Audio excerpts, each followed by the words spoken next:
વડોદરા શહેરમાં સ્માર્ટ સિટીના દાવાઓ વચ્ચે મૂળભૂત સુવિધાઓની વાસ્તવિકતા ફરી એકવાર સામે આવી છે। પાણીગેટ શાક માર્કેટ પાસે ગંજખાના પોલીસ ચોકી નજીક નજીવા વરસાદમાં ડ્રેનેજનું ગંદુ પાણી ફુવારા બની રસ્તા ઉપર બહાર આવી ગયું હતું। ડ્રેનેજનું પાણી બેક મારતા સમગ્ર વિસ્તાર ગંદા પાણીથી છલકાઈ ગયો હતો। રસ્તા ઉપર ગંદુ પાણી ફરી વળતા સ્થાનિક રહેવાસીઓ, વેપારીઓ તેમજ રોજિંદા અવરજવર કરતા લોકોને ભારે હાલાકીનો સામનો કરવો પડ્યો હતો। સ્થાનિકોનું કહેવું છે કે દર વર્ષે વરસાદી મોસમ શરૂ થતાં જ આ સમસ્યા ઊભી થતી હોય છે, છતાં પણ તંત્ર દ્વારા કાયમી ઉકેલ લાવવામાં આવતો નથી। વારંવારની રજૂઆતો છતાં પણ માત્ર કામચલાઉ કાર્યવાહી કરવામાં આવે છે। લોકોમાં પ્રશ્ન ઉઠી રહ્યો છે કે જ્યારે પ્રજા નિયમિત રીતે વિવિધ પ્રકારનો ટેક્સ ભરે છે, ત્યારે બદલામાં સ્વચ્છ અને સુવ્યવસ્થિત ડ્રેનેજ જેવી પ્રાથમિક સુવિધા પણ કેમ નથી મળતી? કરોડો રૂપિયાના વિકાસના દાવાઓ વચ્ચે સામાન્ય નાગરિકને ગંદા પાણીમાં ચાલવાની ફરજ પડે તે તંત્રની કામગીરી સામે ગંભીર સવાલો ઊભા કરે છે।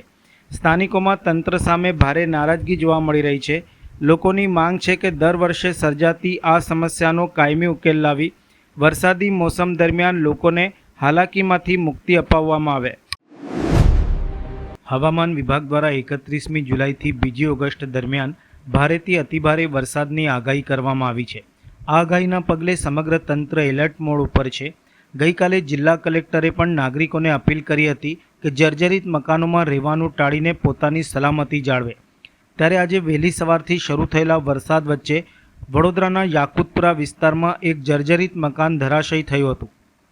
વડોદરાના યાકુતપુરા વિસ્તારમાં ચૂડીવાલી ગલીમાં આવેલું જર્જરિત મકાન વરસાદ બાદ અચાનક ધરાશયી થયું હતું। મકાન પડવાની જાણ દાંડિયા બજાર ફાયર સ્ટેશનને કરાતા ફાયર બ્રિગેડની ટીમ તાત્કાલિક ઘટના સ્થળે આવી પહોંચી હતી। ફાયર બ્રિગેડે સૌપ્રથમ સુરક્ષાના ભાગરૂપે સમગ્ર વિસ્તારને કોર્ડન કરીને લોકોને દૂર ખસેડ્યા હતા। મકાન ધરાશયી થતાં નીચે પાર્ક કરાયેલા 3 ટુ વ્હીલરને નુકસાન પહોંચ્યું હતું। સદનસીબે ઘટના સમયે ત્યાં કોઈ વ્યક્તિ હાજર ન હોવાથી કોઈ જાનહાનિ કે ઈજાની ઘટના બની ન હતી। ફાયર બ્રિગેડ દ્વારા સ્થળની સ્થિતિનું નિરીક્ષણ કરી જરૂરી કાર્યવાહી હાથ ધરવામાં આવી હતી। સમગ્ર ઘટનાની માહિતી દાંડિયા બજાર ફાયર સ્ટેશનના સબ ઓફિસર સુલપારસિંહ પરમારે આપી હતી। ભારે વરસાદની આગાહીને ધ્યાનમાં રાખીને તંત્રએ ફરી એકવાર નાગરિકોને જર્જરિત મકાનોથી દૂર રહેવા અને સાવચેતી રાખવા અપીલ કરી છે।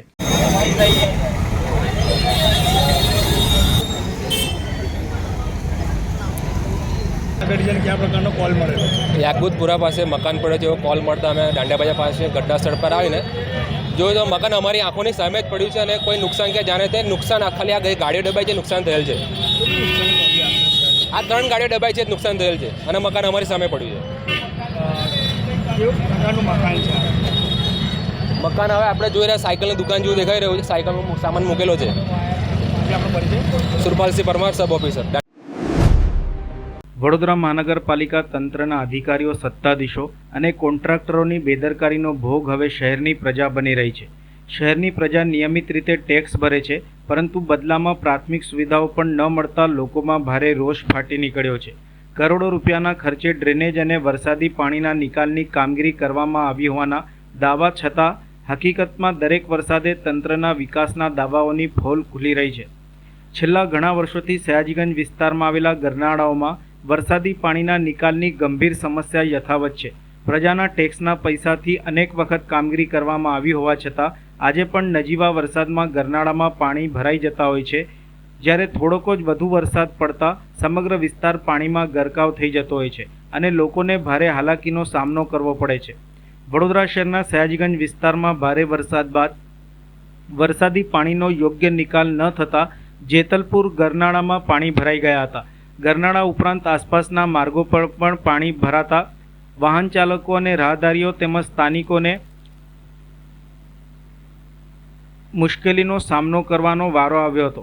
અનેક લોકોને જીવના જોખમે પાણીમાંથી પસાર થવું પડ્યું હતું, જેના કારણે અકસ્માતની ભીતિ પણ ઊભી થઈ હતી। શહેરના કોમર્શિયલ હબ ગણાતા સયાજીગંજમાં વેપારીઓ, ઓફિસમાં આવતા કર્મચારીઓ તેમજ ગ્રાહકોને ભારે મુશ્કેલીનો સામનો કરવો પડ્યો હતો। સૌથી ચોંકાવનારી બાબત તો એ છે કે વરસાદ બંધ થયા બાદ પણ લાંબા સમય સુધી પાણીનો નિકાલ ન થતાં સ્થાનિકોમાં પાલિકા તંત્ર સામે ભારે આક્રોશ જોવા મળ્યો હતો। સ્થાનિકોનું કહેવું છે કે દર વર્ષે ચોમાસામાં આ સ્થિતિ સર્જાતી હોય છે। વારંવાર રજૂઆતો કરવા છતાં પણ કોઈ કાયમી ઉકેલ લાવવામાં આવતો નથી. માત્ર કાગળ પરની કામગીરી અને કરોડોના ખર્ચના દાવા થાય છે, પરંતુ જમીની સ્તર ઉપર તેની કોઈ અસર જોવા મળતી નથી.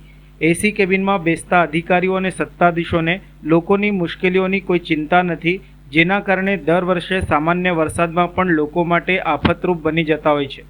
સ્થાનિકોએ માંગ કરી છે કે માત્ર તાત્કાલિક પાણી કાઢવાની કાર્યવાહી પૂરતી નથી, પરંતુ ડ્રેનેજ અને વરસાદી પાણીના નિકાલની સમગ્ર વ્યવસ્થાનું વૈજ્ઞાનિક આયોજન કરીને કાયમી ઉકેલ લાવવામાં આવે.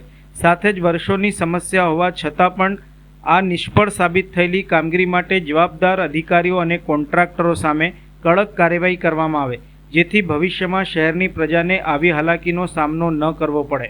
और मैं यहाँ पे ही रहता सामने और कायम के लिए जब भी तो आधे घंटे में पानी भरा था, यहाँ पे तुरंत पानी भरा जाता, पानी का कोई निकाल होता है नहीं है. और यहाँ पे कोई भी अधिकारी देखने को यहाँ पे कोई आता नहीं. हर साल ऐसा ही होता है. आधे घंटे में भी पानी भरा था, पर पानी का कोई आते देखते हैं और देख के चले जाते हैं. और यहाँ पे और पूरे मिलने वाले को सबको आने जाने वाले सबको तकलीफ पड़ रही है. लोगों के घरों में दुकानों में घरों में हमारे खुद का सामने मकान दिखता है, ये बिग बॉस सलून सामने दिखता है, मेरा खुद का मकान अंदर सामने है. सुबह 4 बजे से मैं जग रहा हूँ, पानी घर में घुसने की तैयारी थी. और ये कायम का लफड़ा है, कायम का लफड़ा है. पानी जो अधिकारी उनके खिलाफ कार्रवाई होनी चाहिए. अरे होना चाहिए ना, क्यों नहीं होना चाहिए? अधिकारी के ऊपर बैठे बैठे सब जनता का सब ऊपर सब ले कर रहे हो, करते क्या फिर? तकलीफ तो जनता को सहना पड़ती है ना. यहाँ पे कोई देखने आता नहीं है, यहाँ पे कुछ करो और यहाँ पे कोई देखने आता ही नहीं है. यहाँ पे बहुत तकलीफ है. બસુર બોરાની ચાલી છે ગંગુ તાનાજી મોરે હે કેટલી તકલીફ થાય છે આ 2 કલાકના વરસાદમાં આટલું પાણી ભરી જાય? હા, કેમ કે અમારું ઘર નીચે છે ને, એટલે સીધું ઘરમાં પાણી ઘૂસી જાય છે. પછી એનું શું ઈલાજ કરવાનું બોલો? દર વર્ષે આટલું પાણી ભરાય? હા, દર વર્ષે જરાક વરસાદ પડે છે ને પાણી ભરે છે, જરાક વરસાદ પડે છે. સરકાર અમારું કશું એ નથી પાણીનો કરતું. નિકાલ નહીં થતો નથી. અને કેટલું નુકસાન થાય ઘરને? એટલે નુકસાન તો હમણાં તો નથી થવું જો કે, પણ વધારે આવે એટલે પછી નુકસાન થાય છે.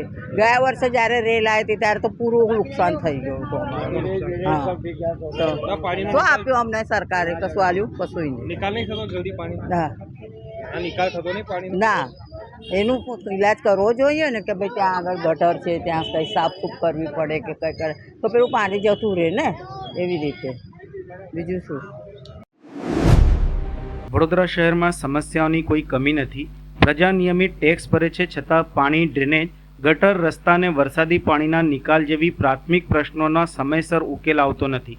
અનેક વિસ્તારોમાં શુદ્ધ પાણી પૂરતા પ્રેશરથી મળતું નથી. વરસાદ પડતા રસ્તા ઉપર પાણી ભરાઈ જાય છે, ગટર ઉભરાતી હોય છે અને લોકોને ભારે હાલાકીનો સામનો કરવો પડે છે. સૌથી મોટો પ્રશ્ન એ છે કે વારંવાર રજૂઆતો છતાં પણ અનેક ફરિયાદોનો નિકાલ સમયસર થતો નથી. આવી સ્થિતિ વચ્ચે વડોદરા મ્યુનિસિપલ કમિશનર અરુણ મહેશ બાબુએ સમસ્યાઓના ઝડપી નિકાલ માટે નવો અભિગમ અપનાવ્યો છે. પાલિકાના તમામ એન્જિનિયરિંગ વિભાગના અધિકારીઓ અને કર્મચારીઓને હવે વોકીટોકીથી સજ્જ કરવામાં આવ્યા છે.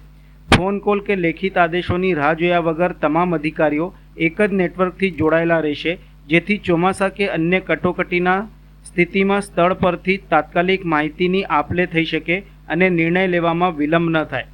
પરંતુ સવાલ એ થાય છે કે માત્ર સંચારનું સાધન બદલાવાથી વર્ષોથી યથાવત રહેલી સમસ્યાઓનો ઉકેલ આવશે ખરો? અત્યાર સુધી લોકો ફોટા, વિડીયો, લેખિત અને મૌખિક રજૂઆતો કરીને તંત્રનું ધ્યાન દોરતા જ આવ્યા છે. તેમ છતાં અનેક ફરિયાદો મહિનાઓ સુધી પેન્ડિંગ રહેતી હોવાના લોકો આક્ષેપો કરી રહ્યા છે. સાધનો વધારવા એ સારી પહેલ છે, પરંતુ માત્ર ટેકનોલોજીથી સમસ્યાનો હલ થતો નથી. જો અધિકારીઓમાં જવાબદારી અને ઈચ્છાશક્તિનો અભાવ રહેશે તો વોકીટોકી પણ અન્ય સાધનોની જેમ જ માત્ર એક ઉપકરણ બની રહેશે. બીજી તરફ જો ખરેખર તંત્ર સમસ્યાઓના સ્થળ ઉપર પહોંચીને તાત્કાલિક કાર્યવાહી કરશે તો આ પહેલ નાગરિકો માટે ફાયદાકારક સાબિત થઈ શકે છે. હવે જોવાનું એ રહેશે કે આ નવી વ્યવસ્થા માત્ર કાગળ પરની પહેલ પૂરતી રહે છે કે પછી ખરેખર નાગરિકોની ફરિયાદોનો ઝડપી અને ગુણવત્તાયુક્ત નિકાલ થાય છે, કારણ કે પ્રજાને નવા સાધનો કરતાં પરિણામોની વધુ અપેક્ષા છે.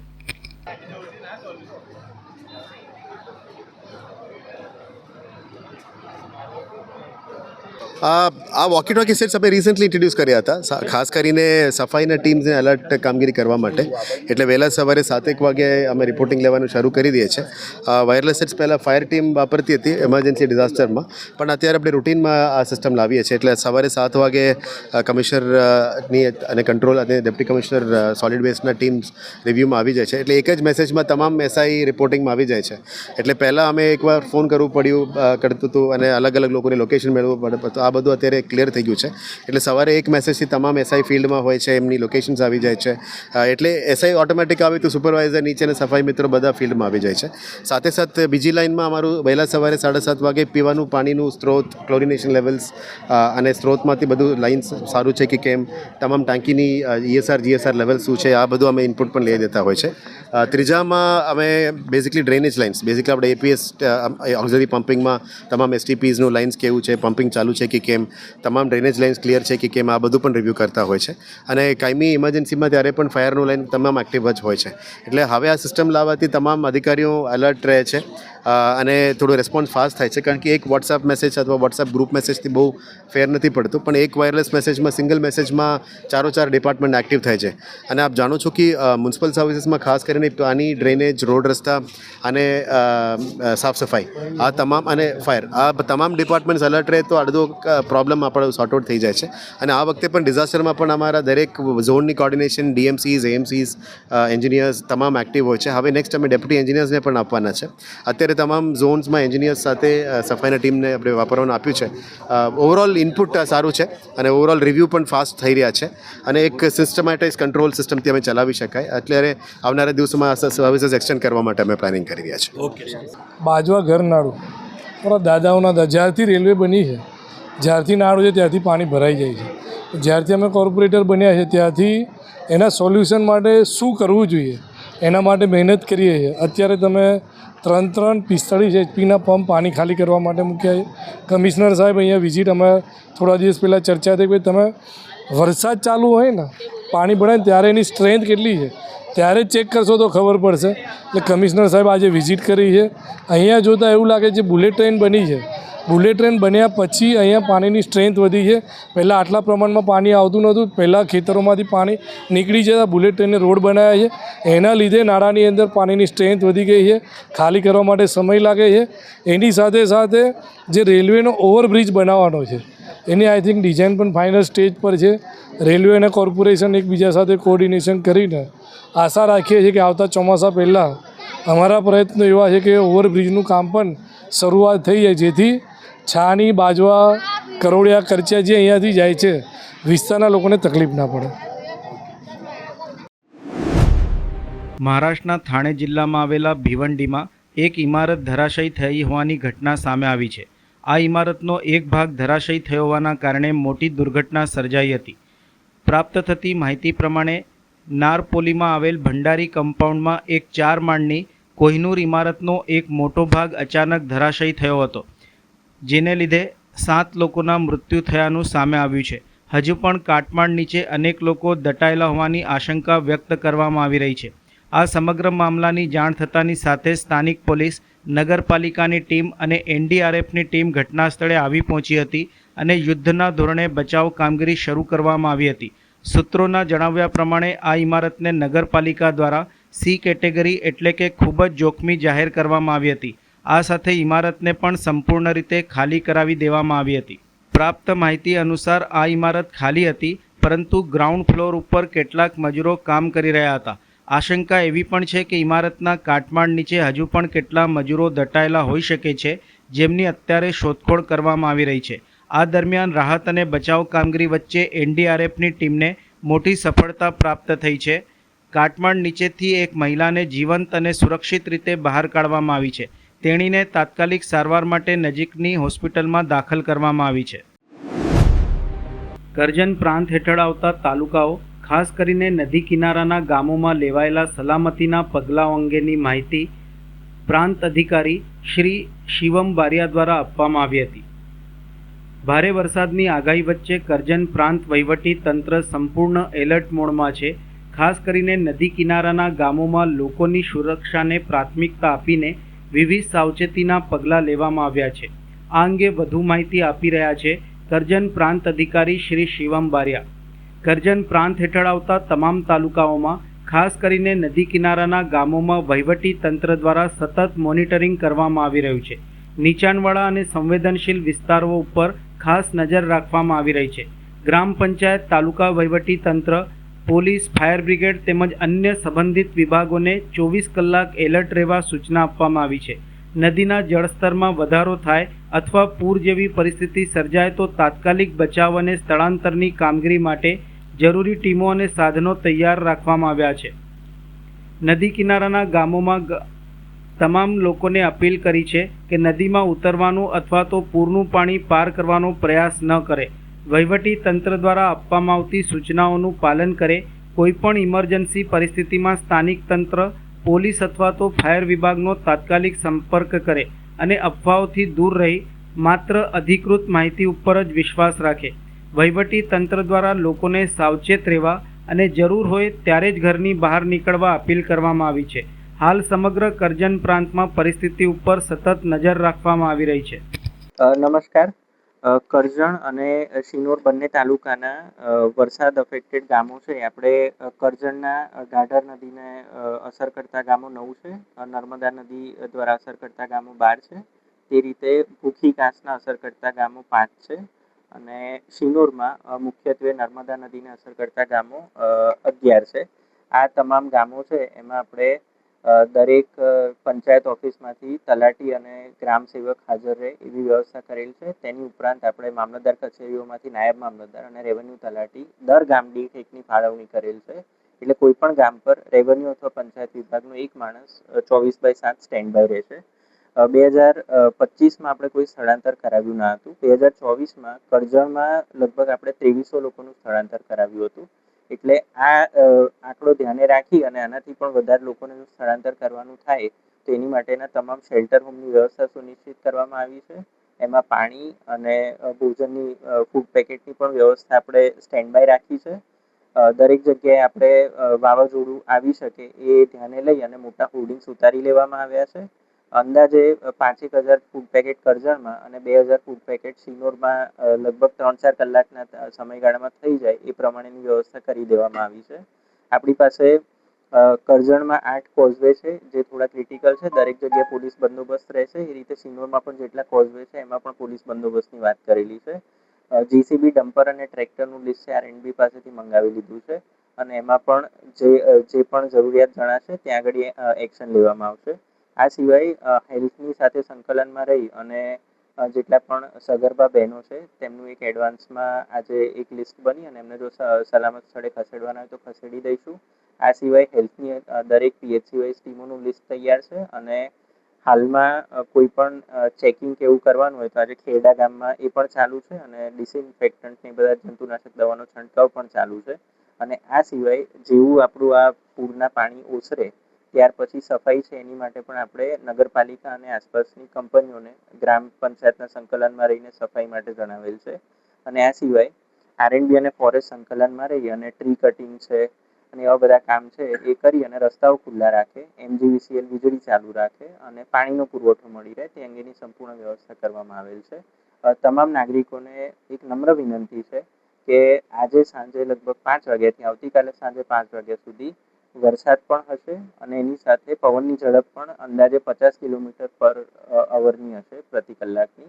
એટલે મહેરબાની કરીને બહાર નીકળવાનું ટાળજો અને કોઈ પણ પ્રશ્ન હોય તો તાલુકાનું વહીવટી તંત્ર છે એ લોકોની બિલકુલ સાથે છે અને આપ લોકોના માધ્યમથી અમારો એટલો જ નમ્ર સંદેશ છે કે બને તેટલું આ 48 કલાક દરમિયાન બહારની મુસાફરી ટાળજો અને સલામત સ્થળે રહેજો અને તંત્રની કોઈ પણ જરૂર હોય તો તંત્ર લોકોની સાથે છે. ભારતીય હવામાન વિભાગ દ્વારા વડોદરા જિલ્લામાં ભારેથી અતિભારે વરસાદની આગાહીને ધ્યાનમાં રાખીને જિલ્લા કલેક્ટર અને જિલ્લા મેજિસ્ટ્રેટ ડૉક્ટર અનિલ ધામેલિયાએ જાહેર સુરક્ષાના હિતમાં મહત્વપૂર્ણ જાહેરનામું બહાર પાડ્યું છે.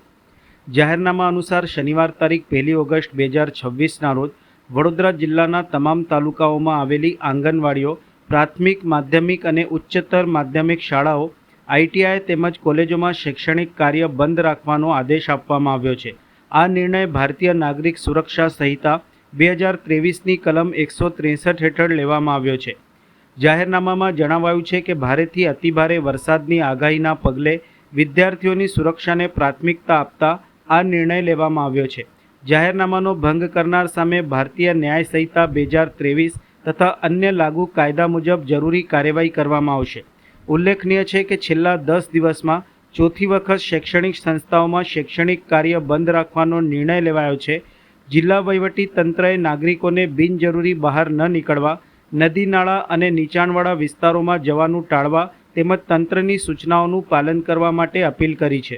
આજે 31 જુલાઈ 2026 ભારતીય હવામાન વિભાગની આગાહી મુજબ આજે ગુજરાતના 13 જેટલા જિલ્લાઓની અંદર, વડોદરા સહિતના જિલ્લાઓની અંદર રેડ એલર્ટ જાહેર કરવામાં આવ્યું છે. વડોદરા જિલ્લામાં ભારેથી અતિભારે વરસાદની આગાહી આજે છે. આજે સાંજે 5 વાગ્યાથી લઈને આવતીકાલે સાંજે 5 વાગ્યા સુધી મોન્સૂન ટ્રફ પાસ થવાનું છે. હાલમાં મોન્સૂન ટ્રફ વિદર્ભ અને દક્ષિણી મધ્યપ્રદેશના ભાગમાં છે, જે સાંજના સમયે વડોદરા અને આસપાસના વિસ્તારમાં આવશે, ત્યારે ભારે વરસાદની આગાહી છે. અમુક સ્થળોએ આત્યંતિક ભારે વરસાદ થવાની શક્યતાઓ પણ રહેલી છે. જિલ્લા આપત્તિ વ્યવસ્થાપન કેન્દ્ર દ્વારા તમામ વ્યવસ્થા કરવામાં આવેલી છે. તમામ ટીમ સાબદી છે. અધિક કલેક્ટરની ટીમ દરેક તાલુકાની અંદર ડિપ્લોય કરવામાં આવેલી છે. Round the clock control room ચાલુ કરવામાં આવ્યા છે. તમામ વિભાગો દ્વારા પણ એમના કંટ્રોલ રૂમ ચાલુ કરવામાં આવ્યા છે. આ સાથોસાથ આપણે સગર્ભા મહિલાઓનું શિફ્ટિંગ જ્યાં શક્ય હોય, જેમની એક્સપેક્ટેડ ડિલિવરી ડેટ નજદીકમાં હોય, એમને શિફ્ટિંગ કરવાની કામગીરી પણ આજે હાથ ધરી છે. 5 ગામોની અંદર, જેમાં પોર, દેણા, ડબકા, માલસર ઇત્યાદિ ગામોની અંદર આપણે શિફ્ટિંગની કામગીરી પણ હાથ ધરેલી છે અને પ્રિકોશનરી ઇવેક્યુએશન હાલના તબક્કે કરેલું છે. આ ઉપરાંત એનડીઆરએફની 3 ટીમ આપણી પાસે મોજૂદ છે. એસડીઆરએફની ટીમ અવેલેબલ છે. આ ઉપરાંત આર્મી અને એરફોર્સ એની ટીમ પણ એલર્ટ છે અને જરૂરિયાત મુજબ એમનો ઉપયોગ પણ કરી શકાશે. વડોદરાના નાગરિકોને ખાસ કરીને અપીલ કરવા માગું છું કે આજના દિવસે શક્ય હોય ત્યાં સુધી આપણે જે બહારના ભાગમાં નીકળવાનું ટાળવું જોઈએ. પ્લાન ટ્રાવેલ હોય તો એમને આપણે શક્ય હોય ત્યાં સુધી એવોઇડ કરવો જોઈએ. કોઈ અનનેસેસરી નેશનલ હાઈવે કે સ્ટેટ હાઈવે, કેમ કે સામાન્ય રીતે ટ્રાફિક જામ થવાની શક્યતાઓ પણ વધી જતી હોય છે, એટલે સ્ટક ના થાય એટલા માટે આપણે શક્ય હોય ત્યાં સુધી એ પણ એવોઇડ કરવું જોઈએ. વિશેષ કરીને નીચાણવાળા વિસ્તારની અંદર આપણે જવાનું ટાળવું જોઈએ. નદીકાંઠાના ભાગની અંદર વડોદરા જિલ્લાની અંદર નર્મદા, ઢાઢર, વિશ્વામિત્રી, દેવ અને મહીસાગર આ તમામ નદીકાંઠાના વિસ્તારોની અંદર નીચાણવાળા ગામોની અંદર લોકો ન જાય એની તકેદારી રાખવી જોઈએ. ઇવેક્યુએશન તંત્ર દ્વારા કરવામાં આવે છે.